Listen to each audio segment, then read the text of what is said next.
কোন গ্রামে কয়টা পুকুর আছে, কোন গ্রামে সম্ভব মানে এটার পরিসংখ্যান দেখা। এটা আপনি দেখতে পাচ্ছেন বোধহয়, এই যে দেখুন রায়পুরা। আমরা এত বছর পরে যা চিন্তা করছি আপনি তারেক রহমান তৃণমূল সংগঠন যে করেছিলেন, সে সারা দেশে নেতাদের নিয়ে যেত এবং কর্মীদের সঙ্গে সারা দেশ ঘুরে।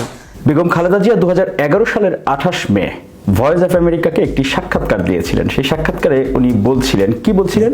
এমন কিছু নেই, বাংলাদেশে কোথায় কি আছে না আছে, কতজন মানুষ আছে, কোন গ্রামে কয়টা পুকুর আছে, কোন গ্রামে কি আছে, সবকিছু সেগুলি ছিল তার কাছে। সে শুরু করে দিয়েছিল অলরেডি। মানে কোন গ্রামে কয়টা পুকুর আছে, মানে এইটাও কি সম্ভব মানে এটার পরিসংখ্যান দেখা? তারেক রহমান এটা রেখেছিলেন। মা খালেদা জিয়া বলছেন, তা ভয়েস অফ আমেরিকাকে। একটু বিস্ময়কর তথ্য মনে হচ্ছে না? অনেকে অবাক হচ্ছেন, তাই না? একটু খোঁজার চেষ্টা করেছি আমি, বাস্তবতা আসলে কিরকম কি করেছিলেন তারেক রহমান। এখানে আমার সাথে এই আলোচনা শুরুর প্রথমেই নরসিংদীর ইঞ্জিনিয়ার আশরাফ আছেন কি? নরসিংদী আছেন। জি, বসেন না। আপনি যেটা বলেছিলেন, তারেক রহমান কথা বলছেন এবং উপরের দিকে তাকাচ্ছিলেন। একটু খেয়াল করুন আপনারা যে আপনি যেহেতু এগ্রিকালচার বিষয়ে প্রশ্ন করেছেন এবং একটা খুব সুন্দর প্রশ্ন করেছেন, এবং এক পর্যায়ে কিন্তু কথা বলার মাঝখানে তারেক রহমান তিনি উঠে গেলেন। তা জেনে সে আলোকে কৃষি পণ্যের উৎপাদন উঠে উপরে যে তাকাচ্ছিলেন, সেখানে শেলফ ছিল বা তাক বা কি ছিল সেখানে, অর্থাৎ সেখান থেকে তিনি একটি কিছু বের করে নিয়ে আসলেন। ও পাইকারি মূল্য 2।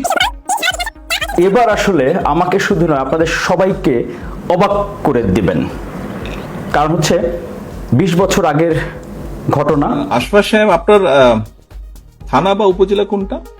নরসিংদী 5 রায়পুরা। রায়পুরা না? রায়পুরা। রায়পুরা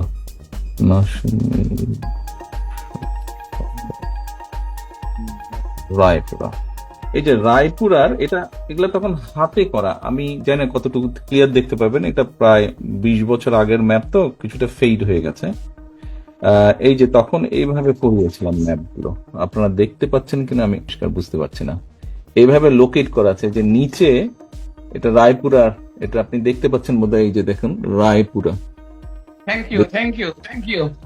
তখনই আপনার রায়পুরাতে কতগুলো 1 বিঘার পুকুর আছে, খুব যত্ন করে সেটি 20 বছর ধরে যত্ন করে রেখেছেন একটি কাগজের। কতগুলো 1 বিঘা জমির ভিতরে আপনার ধান ছাড়া ডিফারেন্ট কাইন্ডের কিছু ফসল আছে বা চাষ হয়।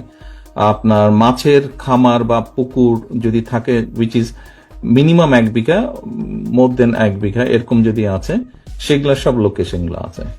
এইটা আপনার রায়পুরের ম্যাপ। Thank you. জি, বসুন। কাকতালি ভাবে একটু না সামনে আলোচনায় এসে গেছে, এই কারণে হয়তো উনি এটা বের করেছেন। আমরা এত বছর পরে যা চিন্তা করছি আপনি বহু আগে সেটা করে ফেলেছেন। এবং এটি হচ্ছে রাষ্ট্র কাঠামো মেরামতে 31 দফা রূপরেখার যে কর্মশালাগুলো হয়েছে সারা দেশব্যাপী, সেখানে একটি কর্মশালায় এই তারেক রহমানকে প্রশ্ন করেছিলেন একজন কৃষি কর্মকর্তা নরসিংদীর। তার প্রশ্নের জবাব দিতে গিয়ে তারেক রহমান এটি বের করে দেখিয়েছেন, এবং নিশ্চয়ই যারা জানলেন এবং দেখলেন তারা বিস্মিত হয়েছেন। মানুষ আছে, কোন গ্রামে কয়টা পুকুর আছে, কোন গ্রামে। আমি চেষ্টা করেছি বেগম খালেদা জিয়ার এই কথাটি বা এই বক্তব্যটি শোনার পরে, যেহেতু আমার আর্কাইভ, আমি তারেক রহমানের সবগুলো বক্তব্য বিবৃতি সবকিছু আমার আর্কাইভে আছে, চেষ্টা করি আমি সংরক্ষণ করার জন্য, পর্যবেক্ষণ বিশ্লেষণ করার জন্য, গবেষণা বলে কিনা জানি না, একটু নিজে ঘাটাঘাটি চর্চা করার চেষ্টা করি, যে কারণে আমি হয়তো আপনাদের সামনে দেখাতে পারলাম। চিন্তা করেন, একজন রাজনীতিবিদ মানেই কি শুধু জোরে জোরে বক্তব্য দেবেন, চিল্লাচিল্লি করবেন, এইটা সেটা, পিআর এর চাই, অমুক চাই, উপজেলা নির্বাচন আগে চাই, এইটা চাই সেটা চাই, সংস্কারের আগে নির্বাচন হবে না, হতে দেবো না, এরকম বক্তব্যই শুধু রাজনৈতিক নেতা নয়। তারেক রহমানকে যখন রাষ্ট্রনায়ক বলা হয়, তিনি সকলকে নিষেধ করেন কেউ রাষ্ট্রনায়ক বা দেশনায়ক এরকম বিভিন্ন উপাধি যেন তাকে না দেন, শুধু তারেক রহমান যেন বলা হয়। কিন্তু আপনি যতই থামিয়ে রাখেন না কেন আপনার নেতা কর্মীদেরকে, রাষ্ট্রনায়কোচিত যেই বৈশিষ্ট্যগুলো আসলে দরকার, জাতির অভিভাবক হিসেবে যে বৈশিষ্ট্যগুলো থাকা দরকার, তা যদি আপনার মধ্যে আপনার নেতাকর্মী বা দেশবাসী খুঁজে পায়, তাহলে সেটা তো নিজের অজান্তে অনেকেই বলে ফেলেন বারবার নিষেধাজ্ঞার পরও। কতটুকু ক্লিয়ার দেখতে পাবেন, এটা প্রায় 20 বছর আগের ম্যাপ, তো কিছুটা ফেড হয়ে গেছে। যদিও আমাদের সমাজের বাস্তবতায় রাজনৈতিক এই প্রতিহিংসা পরায়ণ কালচারে বা সংস্কৃতিতে কারো প্রশংসা করা, সঠিক তথ্য তুলে ধরে তার যেই গুণাবলী সেটি জাতির সামনে তুলে ধরা আমরা আসলে হজম করতে পারি না, হোক ঘরে হোক বাইরে। কিন্তু সত্য সব সময় শক্তিশালী, সবকিছুর চেয়ে শক্তিশালী, এটি মনে রাখতে হবে।